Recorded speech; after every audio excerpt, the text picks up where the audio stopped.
북한 외교관 가족의 탈북, 그리고 아들. 아빠, 저도 데려가 주세요. 2004년 가을 베이징 북한 대사관 뒷골목. 16살 소년이 아버지의 옷자락을 붙잡았습니다. 하지만 아버지는 고개를 저었습니다. 눈물을 참으며 떨리는 목소리로 말했습니다. 민혁아, 너는 여기 남아야 한다. 내가 가면 우리 모두 죽는다. 그날 북한 외교관 박철수는 아내와 어린 딸만 데리고 한국행을 선택했습니다. 그리고 아들 민혁이를 북한에 남겨두었습니다. 아버지가 탈북했다는 이유로 16살 소년은 정치범수용소로 끌려갔습니다. 이것은 한 가족이 겪은 실화입니다. 자유를 선택한 아버지, 지옥에 남겨진 아들, 그리고 12년 후 기적처럼 이루어진 재회의 이야기입니다. 구독과 좋아요 정중히 부탁드립니다. 1980년대 중반, 박철수는 김일성 종합대학을 수석으로 졸업한 엘리트였습니다. 당에 대한 충성심이 각별했고 러시아어와 영어에 능통했습니다. 28배 나이에 외무성에 발탁되었고 곧 해외 파견 외교관으로 선발되었습니다. 1990년 그는 모스크바 북한 대사관의 3등 서기관으로 부임했습니다. 아내 김영희와 2살배기 아들 민혁이를 데리고 떠났습니다. 그때 그는 몰랐습니다. 그 선택이 가족의 운명을 어떻게 바꿀지. 모스크바에서 박철수는 외교관으로서 능력을 인정받았습니다.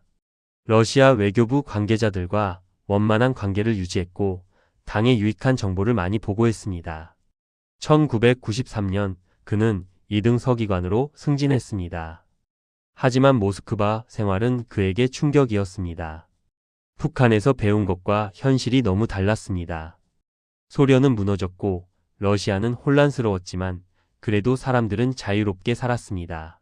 말하고 싶은 것을 말했고 가고 싶은 곳에 갔습니다. 북한 대사관에서는 외부와의 접촉을 철저히 통제했습니다. 하지만 외교관으로서 박철수는 러시아인들과 접촉할 기회가 많았습니다. 그들과 대화하면서 그는 서서히 의문을 품기 시작했습니다. 내가 믿어온 것이 진실일까? 1995년 겨울 박철수는 아내와 심각한 대화를 나눴습니다. 작은 아파트 방에서 목소리를 낮추며 말했습니다. 영희, 우리 조국이 잘못되고 있어. 인민들이 굶어 죽고 있어. 김영희는 남편을 바라봤습니다. 그녀도 알고 있었습니다. 북한에 있는 친척들에게서 온 은밀한 소식을 통해 고난의 행군이 시작되었다는 것을, 사람들이 굶어 죽고 있다는 것을. 당신 위험한 생각하지 마세요. 영희가 속삭였습니다. 아이들 생각해요. 그때 아들 민혁이는 7살이었고 딸 수진이는 3살이었습니다. 1998년 박철수는 베이징 북한 대사관으로 정근되었습니다. 1등 서기관으로 승진했습니다. 중국은 러시아와 달랐습니다. 경제가 빠르게 성장하고 있었고 사람들의 생활 수준이 눈에 띄게 향상되고 있었습니다. 베이징에서 박철수는 더 많은 정보를 접했습니다. 중국 조선족들을 통해 북한의 실상을 들었습니다. 탈북자들의 이야기도 들었습니다. 그의 마음은 흔들리기 시작했습니다.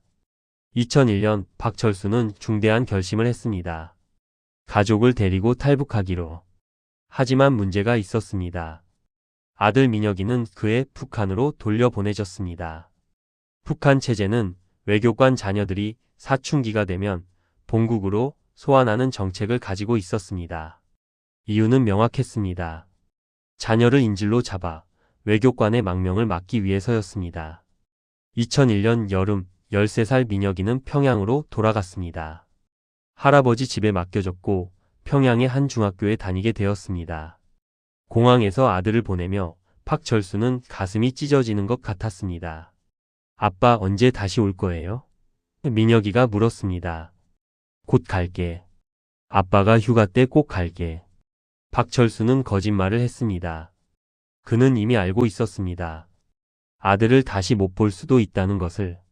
아들이 떠난 후 박철수는 더욱 조심스러워졌습니다. 하지만 탈북 결심은 더욱 확고해졌습니다. 아들을 이 지옥에서 구해내야 한다. 먼저 나가서 길을 만들어야 한다. 2002년부터 2004년까지 박철수는 치밀하게 준비했습니다. 중국 조선족 브로커와 은밀히 접촉했습니다. 탈북 루트를 알아봤습니다. 돈을 모았습니다. 외교관으로서 받는 달러를 한 푼도 쓰지 않고 모았습니다. 가장 어려운 것은 아내를 설득하는 것이었습니다. 김영희는 두려워했습니다. 민혁이는 어떻게 해요? 우리가 가면 민혁이는 죽어요. 영희 내 계획을 들어보시오. 박철수가 말했습니다. 우리가 먼저 한국에 가면 국제사회에 압력을 넣을 수 있소. 아들을 구출할 방법을 찾을 수 있소. 여기 있으면 우리 모두 갇혀 있소.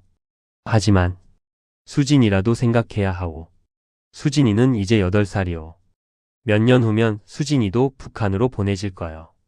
그때 가면 늦소. 2004년 9월 박철수는 마침내 결행하기로 했습니다. 대사관 업무로 외출하는 척 아내와 딸을 데리고 나왔습니다. 미리 연락한 조선족 브로커가 차를 대기시켜 놓았습니다. 하지만 예상치 못한 일이 발생했습니다. 민혁이가 베이징에 있었습니다. 그해 여름 북한 당국은 특별히 외교관 자녀들을 해외 부모에게 보내주는 프로그램을 실시했습니다. 일종의 포상 휴가였습니다. 민혁이는 2달간 베이징에서 부모와 함께 지낼 수 있었습니다.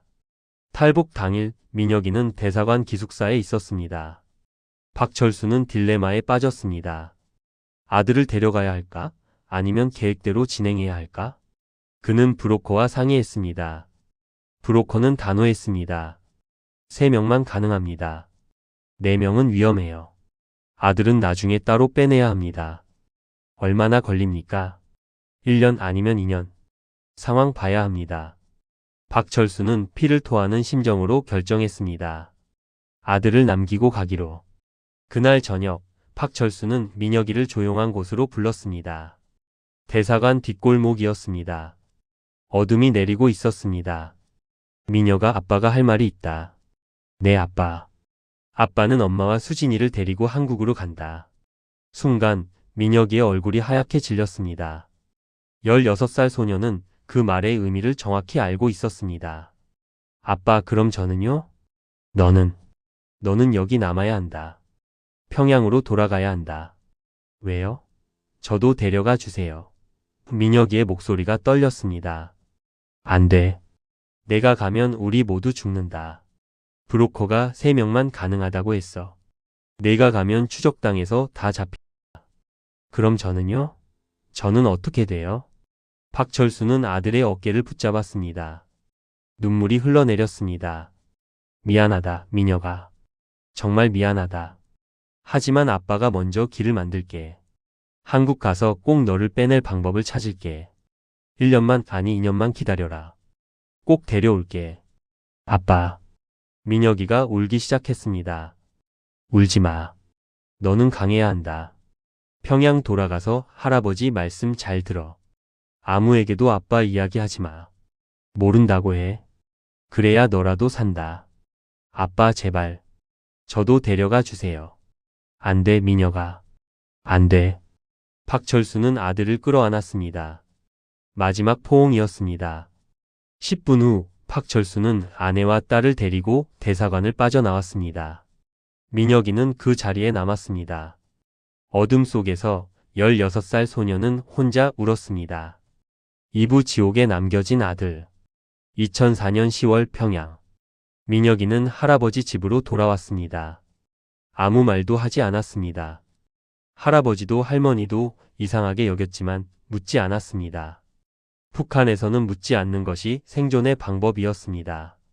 하지만 일주일 후 보위부 요원들이 들이닥쳤습니다. 박민혁, 너의 아버지 박철수가 반역을 했다. 조국을 배신하고 남조선으로 도망갔다. 너도 공범이냐? 16살 소녀는 부들부들 떨었습니다. 아닙니다. 저는 몰랐습니다. 거짓말. 베이징에서 아버지를 만났다며? 만났지만 아버지가 그런 말 안 했습니다. 저는 정말 몰랐습니다. 신문은 밤새 계속되었습니다. 민혁이는 매를 맞았습니다. 발로 차이고 주먹으로 얻어맞았습니다. 하지만 같은 대답만 반복했습니다. 몰랐습니다. 저는 정말 몰랐습니다. 사실 민혁이가 사전에 알았는지 여부는 중요하지 않았습니다. 북한 체제에서 가족의 죄는 3대가 짊어져야 했습니다. 아버지가 반역자면 아들도 반역자의 자식이었습니다. 2004년 11월 민혁이는 정치범수용소로 이송되었습니다. 함경북도 산골의 15호 관리소였습니다. 16살 소녀는 그곳에서 12년을 보내게 됩니다. 수용소 생활은 지옥이었습니다. 매일 새벽 5시에 일어나 밤 10시까지 노동했습니다. 탄광에서 석탄을 캤고 농장에서 밭을 갈았으며 벌목장에서 나무를 베었습니다. 식사는 하루 2끼 강냉이죽과 소금이 전부였습니다. 민혁이는 늘 배가 고팠습니다. 살이 빠져 갈비뼈가 드러났고 힘이 없어 쓰러지기 일쑤였습니다. 쓰러지면 매를 맞았습니다. 가장 힘든 것은 굶주림도 노동도 아니었습니다. 희망이 없다는 것이었습니다. 수용소에 들어온 사람은 죽어야 나갈 수 있었습니다. 탈출은 불가능했습니다. 담장은 높았고 전기철조망이 둘러쳐져 있었으며 감시병들이 총을 들고 서 있었습니다. 민혁이는 매일 밤 아버지를 원망했습니다. 왜 나를 버리고 갔을까? 왜 나만 두고 갔을까? 하지만 동시에 이해했습니다. 아버지도 선택의 여지가 없었다는 것을. 모두 죽느니 누군가라도 살려야 했다는 것을. 2005년, 2006년, 2007년. 세월이 흘렀습니다. 민혁이는 16에서 19, 20살이 되었습니다. 청년이 되었지만 눈빛은 죽어 있었습니다. 수용소에는 다양한 사람들이 있었습니다. 정치범, 탈북 시도자, 종교인, 그리고 민혁이처럼 가족의 죄로 끌려온 사람들. 민혁이는 그들과 친해졌습니다. 특히 이철수라는 사람과 가까워졌습니다. 40대 중반의 이철수는 탈북을 시도했다가 잡혀 들어온 사람이었습니다. 중국까지 갔다가 붙잡혀 송환되었습니다. 민혁아, 포기하지 마. 이철수가 말했습니다. 나는 탈북에 실패했지만 너는 성공할 수 있어. 너는 젊어. 기회가 있으면 잡아야 해. 형님, 여기서 어떻게 나갑니까? 불가능해요. 불가능한 건 없어. 다만 기회를 기다려야 해. 그리고 준비해야 해. 체력을 키워. 정보를 모아. 언젠가 기회가 올 거야. 이철수의 말은 민혁이에게 희망을 주었습니다. 작은 희망이었지만 살아갈 이유가 되었습니다. 2010년 민혁이는 22살이 되었습니다. 그해 겨울 이철수가 죽었습니다. 폐렴이었습니다. 수용소에는 약이 없었고 치료도 없었습니다. 이철수는 민혁이의 손을 잡고 마지막 말을 남겼습니다. 민혁아, 꼭 살아서 나가라. 그리고 자유롭게 살아라. 이철수의 죽음은 민혁이에게 큰 충격이었습니다. 하지만 동시에 결심을 굳혔습니다. 나는 여기서 죽을 수 없다. 반드시 나가야 한다. 3부 한국에서의 아버지. 한편 한국에 정착한 박철수 가족은 어땠을까요? 2004년 10월 박철수와 아내, 딸 수진이는 중국을 거쳐 한국에 도착했습니다. 국정원의 조사를 받았고 하나원에서 3개월간 정착 교육을 받았습니다. 박철수는 북한 외교관 출신이라는 이력 때문에 주목을 받았습니다. 언론 인터뷰 요청이 쏟아졌습니다. 하지만 그는 모두 거절했습니다. 이유는 하나였습니다. 아들 때문이었습니다. 제가 언론에 나가면 민혁이가 더 위험해집니다. 조용히 지내야 합니다. 2005년 초 박철수는 서울 외곽의 작은 아파트에 정착했습니다. 정부 지원금으로 생활을 시작했습니다. 딸 수진이는 초등학교에 입학했습니다. 가장 큰 과제는 적응이었습니다. 남한 사회는 북한과 완전히 달랐습니다. 모든 것이 빠르고 경쟁적이며 개인주의적이었습니다. 박철수는 50대 중반의 나이에 새로운 삶을 시작해야 했습니다. 일자리를 구하는 것이 어려웠습니다. 북한 외교관 경력은 한국에서 아무 소용이 없었습니다. 나이도 문제였습니다. 결국 그는 경비 일을 시작했습니다. 오피스텔 야간 경비였습니다. 아내 김영희는 식당에서 일했습니다. 설거지와 청소를 했습니다. 북한에서는 외교관 부인으로 대접받았지만 한국에서는 최저임금을 받는 노동자였습니다. 하지만 불평하지 않았습니다. 자유가 있었기 때문입니다. 굶주리지 않았기 때문입니다. 그리고 무엇보다 딸 수진이가 행복했기 때문입니다. 수진이는 한국 생활에 빠르게 적응했습니다. 학교에서 친구를 사귀었고 한국어를 자연스럽게 익혔습니다. 북한 억양이 사라졌고 K-팝을 좋아하게 되었습니다. 12살 소녀는 새로운 세상을 즐겼습니다. 하지만 박철수는 행복하지 않았습니다. 매일 밤 아들 민혁이를 생각했습니다. 민혁이는 지금 어디서 뭘 하고 있을까? 살아는 있을까? 그는 아들을 구출하기 위해 온갖 방법을 시도했습니다. 국정원에 도움을 요청했습니다. 통일부에 탄원서를 냈습니다. 국제인권단체에 연락했습니다. 하지만 모든 답은 같았습니다. 어렵습니다. 북한 내부에 있는 사람을 빼내는 것은 거의 불가능합니다. 하지만 제 아들입니다. 제가 탈북한 죄 때문에 정치범수용소에 갇혀 있습니다. 알고 있습니다. 하지만 방법이 없습니다. 북한과 외교 관계가 없고 접촉도 불가능합니다. 기다리셔야 합니다. 기다림. 그것이 전부였습니다. 박철수는 기다렸습니다. 1년, 2년, 3년.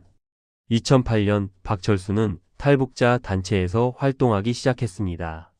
북한 인권 문제를 알리는 일을 했습니다. 강연을 다니며 북한의 실상을 증언했습니다. 그리고 늘 아들 이야기를 했습니다. 제 아들 박민혁은 지금 정치범수용소에 갇혀 있습니다. 아버지인 제가 탈북했다는 이유만으로 16살에 끌려가 벌써 4년째입니다. 제발 도와주십시오. 하지만 세상은 무관심했습니다. 북한 인권 문제는 늘 뒷전이었습니다. 언론은 관심이 없었고 정치인들은 표가 되지 않는다며 외면했습니다. 박철수는 좌절했습니다. 하지만 포기하지 않았습니다. 매일 밤 기도했습니다. 종교가 있지도 않았지만 기도했습니다. 제발 민혁이를 살려주십시오. 제가 대신 죽어도 좋으니 민혁이만은 살려주십시오. 2012년 박철수는 중국 브로커를 통해 북한에 돈을 보내기 시작했습니다.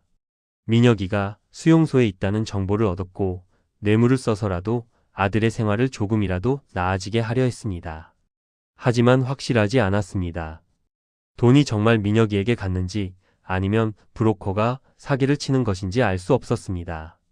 그래도 보냈습니다. 그것이 할 수 있는 전부였습니다. 2014년 박철수는 쓰러졌습니다. 심근경색이었습니다. 병원에 실려갔고 수술을 받았습니다. 의사는 말했습니다. 스트레스를 줄이셔야 합니다. 이러다 큰일 납니다. 하지만 어떻게 스트레스를 줄입니까? 아들이 지옥에 있는데. 아내 김영희가 남편을 돌봤습니다.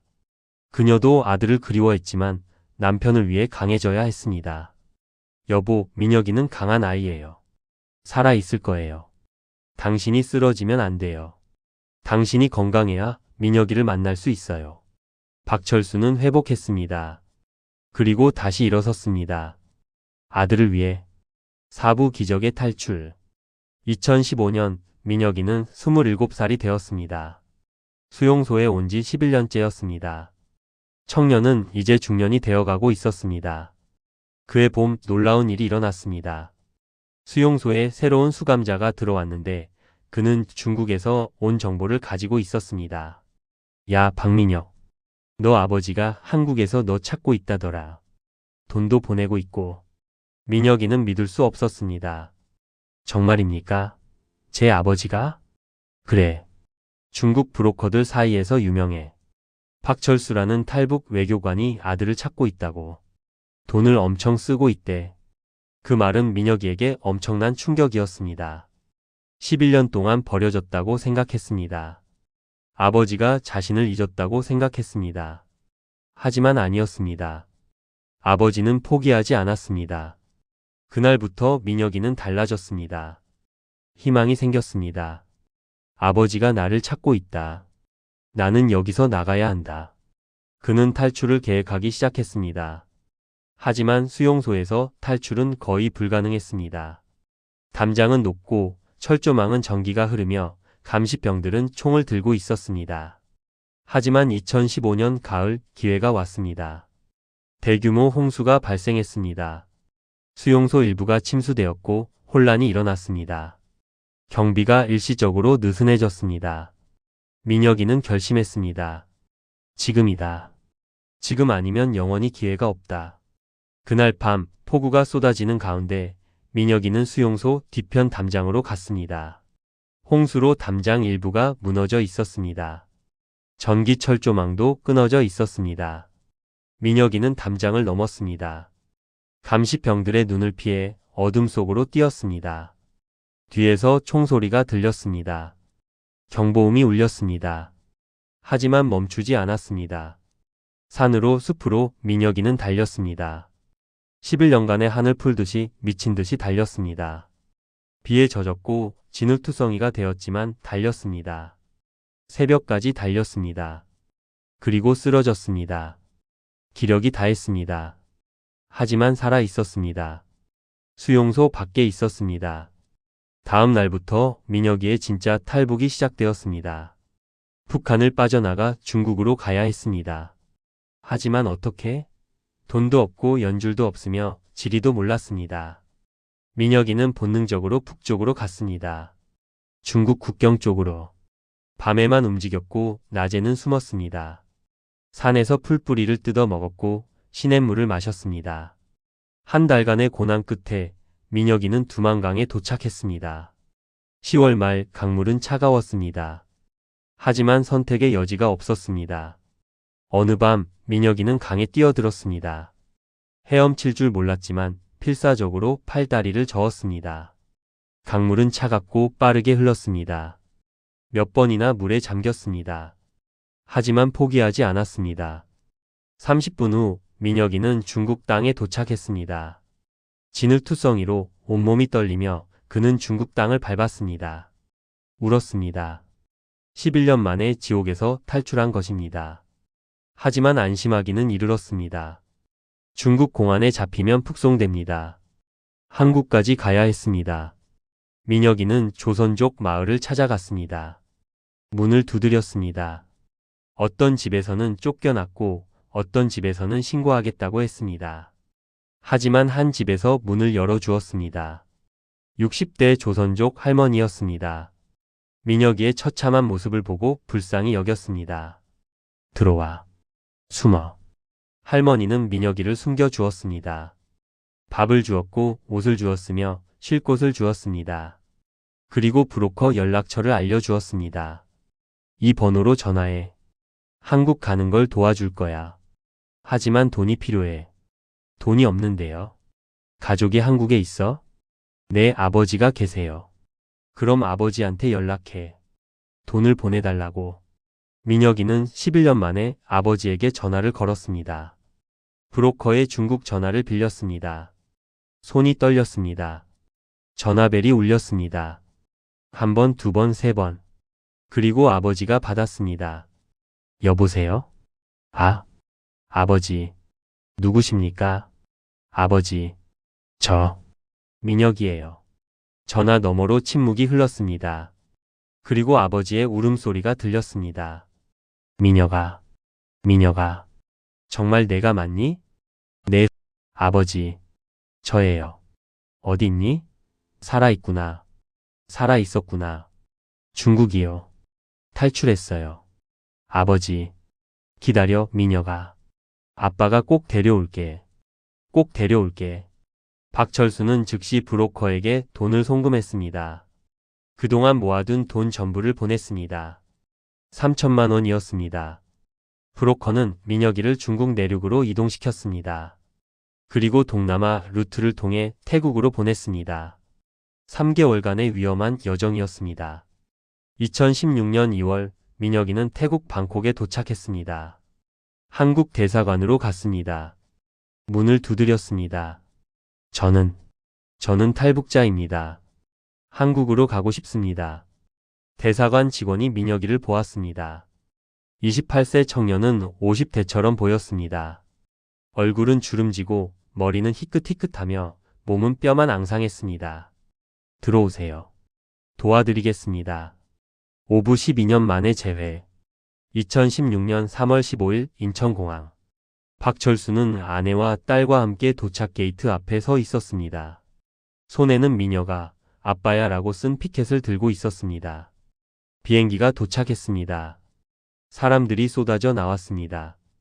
박철수는 숨을 죽이고 기다렸습니다. 그리고 민혁이가 나왔습니다. 28세 청년. 하지만 박철수는 한눈에 알아봤습니다. 내 아들. 12년 만에 보는 내 아들.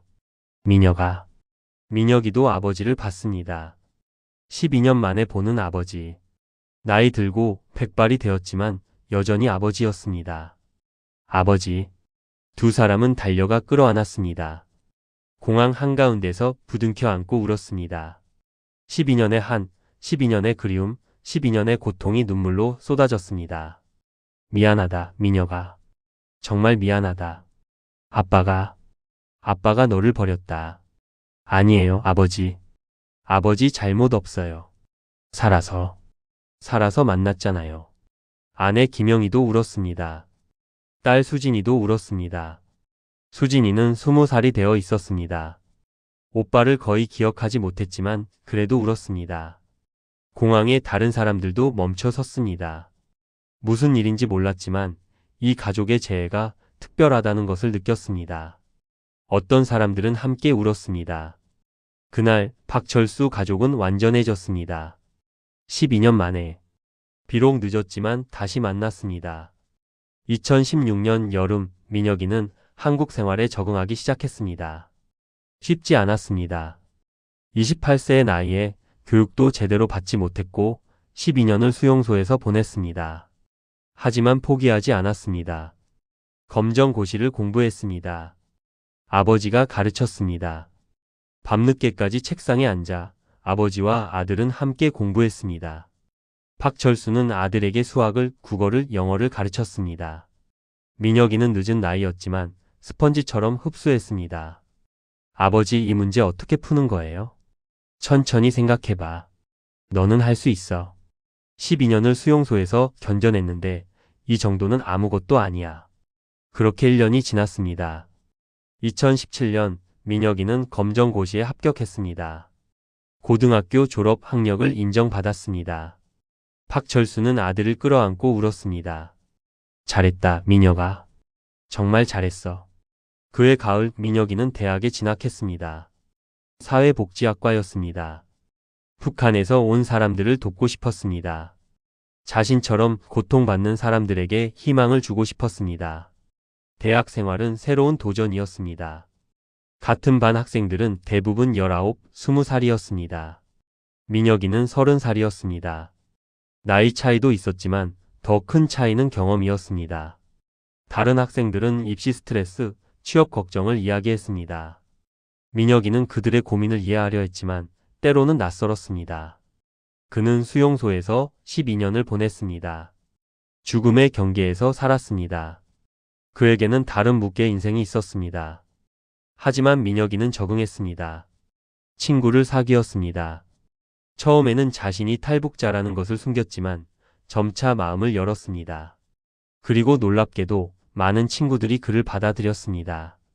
민혁아, 내 이야기 들으니까 우리 고민이 정말 사소하게 느껴져. 너 정말 대단해. 아니야.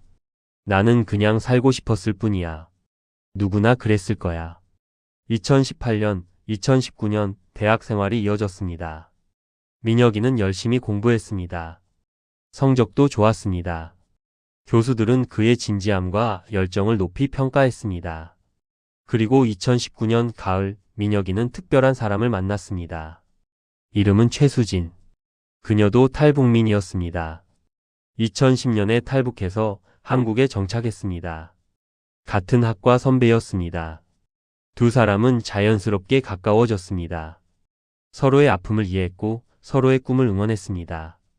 민혁이는 처음으로 누군가를 사랑하게 되었습니다. 수진 씨, 나 같은 사람이랑 만나면 힘들 거예요. 나는 아직도 악몽을 꿔요. 밤에 깨서 비명을 지를 때도 있어요. 괜찮아요, 민혁 씨. 저도 그래요. 우리는 서로를 이해할 수 있어요. 함께 치유해가면 돼요.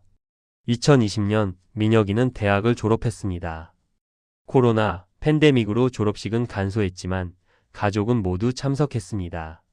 아버지 박철수, 어머니 김영희, 여동생 수진이, 그리고 여자친구 최수진. 박철수는 아들의 학사모를 바라보며 눈물을 흘렸습니다. 미녀가 정말 자랑스럽다. 내가 이렇게까지 올 줄 아빠는 정말 몰랐어. 아버지 덕분이에요. 아버지가 포기하지 않으셨으니까요. 졸업 후 민혁이는 탈북자 지원 단체에 취직했습니다. 남북하나재단이라는 곳이었습니다. 새로 입국한 탈북민들을 돕는 일을 시작했습니다. 민혁이는 그들을 만나며 자신의 과거를 마주했습니다. 수용소에서 온 사람, 중국을 거쳐 온 사람, 가족과 헤어진 사람. 모두가 민혁이의 이야기였습니다. 저도 수용소에 있었어요. 15호 관리소요. 11년 있었어요. 정말요? 그럼 당신은 어떻게? 탈출했어요. 쉽지 않았지만 살고 싶었어요. 당신도 할 수 있어요. 제가 도와드릴게요. 민혁이의 이야기는 새로 온 탈북민들에게 희망이 되었습니다. 그는 살아있는 증거였습니다. 지옥에서도 살아남을 수 있다는, 새로운 삶을 시작할 수 있다는. 2021년, 2022년 민혁이는 일에 전념했습니다. 수백 명의 탈북민들을 도왔습니다. 그들의 정착을 도왔고 트라우마 치료를 연결해 주었으며 직업 훈련을 지원했습니다. 그리고 2023년 봄 민혁이는 최수진에게 청혼했습니다. 소박한 레스토랑에서 무릎을 꿇고 반지를 건넸습니다. 수진 씨, 저는 당신 없이는 여기까지 못 왔을 거예요. 당신이 제 상처를 치유해 줬어요. 저와 결혼해 주시겠어요? 수진은 눈물을 흘리며 고개를 끄덕였습니다. 네, 민혁 씨. 당신과 함께 새로운 가족을 만들고 싶어요. 2023년 가을 작은 결혼식이 열렸습니다. 서울 외곽의 작은 교회였습니다. 하객은 10명 남짓, 대부분 탈북민 친구들과 단체 동료들이었습니다. 박철수는 아들의 결혼식에서 축사를 했습니다. 마이크를 잡은 손이 떨렸습니다. 미녀가, 그리고 수진 씨. 오늘은 우리 가족에게 정말 특별한 날입니다. 19년 전 나는 민혁이를 베이징에 두고 떠났습니다. 그것은 내 인생 최악의 결정이었습니다. 박철수의 목소리가 멎었습니다. 눈물이 흘러내렸습니다. 하지만 민혁이는 살아남았습니다. 12년의 지옥을 견뎌냈습니다. 그리고 오늘 이렇게 아름다운 신부와 결혼을 합니다. 이것은 기적입니다. 사랑의 기적입니다. 하객들이 박수를 쳤습니다. 많은 사람들이 울었습니다. 민혁이가 마이크를 받았습니다. 아버지, 제가 살아있는 건 아버지 덕분이에요. 아버지가 포기하지 않으셨으니까요. 수용소에서 가장 힘들 때 저는 아버지를 생각했어요. 아버지가 나를 찾고 있다. 나는 살아야 한다. 그 생각이 저를 살렸어요. 민혁이도 울었습니다. 그리고 수진 씨. 당신은 제게 사랑이 뭔지 가르쳐 줬어요. 제가 다시 인간이 될 수 있게 해줬어요. 평생 당신을 사랑하겠습니다. 결혼식은 눈물과 웃음으로 가득했습니다. 고통을 겪은 사람들이 모여 새로운 시작을 축하했습니다. 2024년 현재 민혁이는 36살입니다. 결혼한 지 1년이 지났습니다. 아내 수진과 함께 작은 아파트에서 살고 있습니다. 아직 아이는 없지만 계획하고 있습니다. 민혁이는 여전히 탈북자 지원 단체에서 일합니다. 이제는 팀장이 되었습니다. 더 많은 사람들을 도울 수 있게 되었습니다. 건강은 완전히 회복되지 않았습니다. 12년의 수용소 생활이 몸에 남긴 흔적은 깊습니다. 만성 소화불량, 관절염, 그리고 이가 많이 빠졌습니다. 하지만 관리하며 살고 있습니다. 정신적으로도 완전히 치유되지는 않았습니다. 여전히 악몽을 꿉니다. 일주일에 2~3번은 꿈에서 수용소로 돌아갑니다. 감시병의 고함 소리, 매 맞는 소리, 굶주림. 꿈에서 깨면 온몸이 땀으로 젖어 있습니다. 하지만 점점 나아지고 있습니다. 상담 치료를 받고 있고 아내의 도움으로 트라우마를 극복해가고 있습니다. 무엇보다 새로운 삶의 의미를 찾았습니다. 다른 사람을 돕는 것. 박철수는 70을 넘겼습니다. 건강이 많이 나빠졌습니다. 심장병으로 약을 먹고 있고 당뇨도 있습니다. 하지만 행복합니다. 내 인생의 목표는 민혁이를 다시 만나는 거였어. 그걸 잃었어. 그리고 민혁이가 결혼까지 하는 걸 봤어. 이제 손주만 보면 여한이 없어. 박철수는 가끔 회고합니다. 2004년 그날 베이징 뒷골목에서의 선택. 아들을 두고 떠난 그 결정. 옳은 선택이었을까? 모르겠어. 하지만 다른 선택의 여지가 없었어. 4명이 다 가면 다 죽었을 거야. 누군가는 살아야 했어. 아내 김영희도 비슷한 생각입니다. 그때는 지옥 같았어요. 아들을 두고 오는 게. 하지만 결국 다시 만났잖아요. 12년 걸렸지만 딸 수진이는 이제 28살입니다. 대학을 졸업하고 회사에 다니고 있습니다. 북한 기억은 거의 없습니다. 8살에 한국에 왔으니까요. 그녀는 완전한 한국인으로 살고 있습니다. 하지만 가족의 역사를 잊지 않습니다. 오빠가 겪은 일을 생각하면 제 인생은 정말 축복이에요. 저는 고통 없이 자랐어요. 오빠 덕분에. 일요일이면 가족이 모입니다.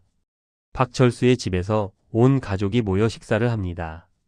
박철수 부부, 민혁이 부부, 수진이. 5명이 식탁에 둘러앉습니다. 김영희가 만든 김치찌개, 불고기, 나물. 소박하지만 따뜻한 식사입니다. 대화가 오갑니다.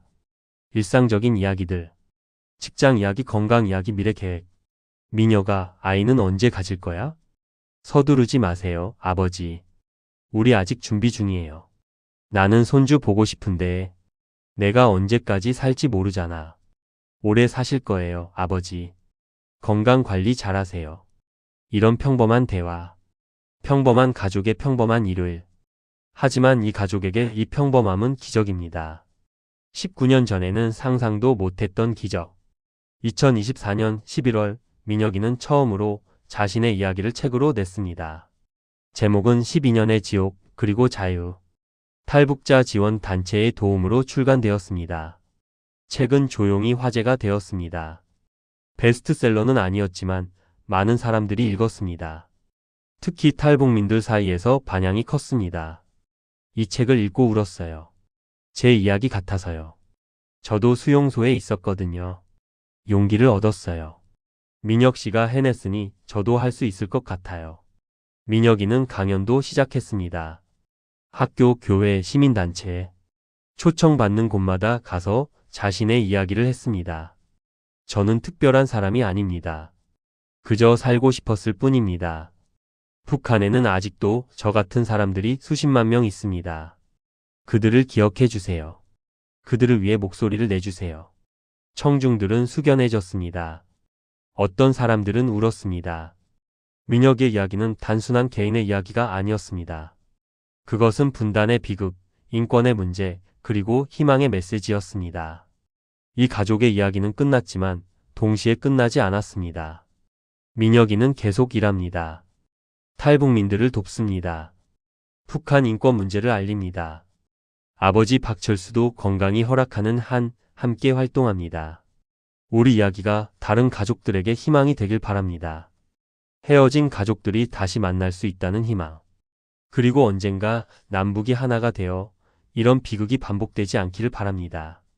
오늘도 북한에는 수많은 민혁이들이 있습니다. 정치 범수 용소에 갇힌 사람들, 탈북을 꿈꾸는 사람들, 가족과 헤어진 사람들. 그들의 이야기는 아직 끝나지 않았습니다. 하지만 민혁이의 이야기는 증명합니다. 불가능해 보이는 일도 가능하다는 것을. 사랑의 힘이 기적을 만들 수 있다는 것을. 그리고 포기하지 않으면 언젠가는 다시 만날 수 있다는 것을. 끝. 구독과 좋아요 정중히 부탁드립니다.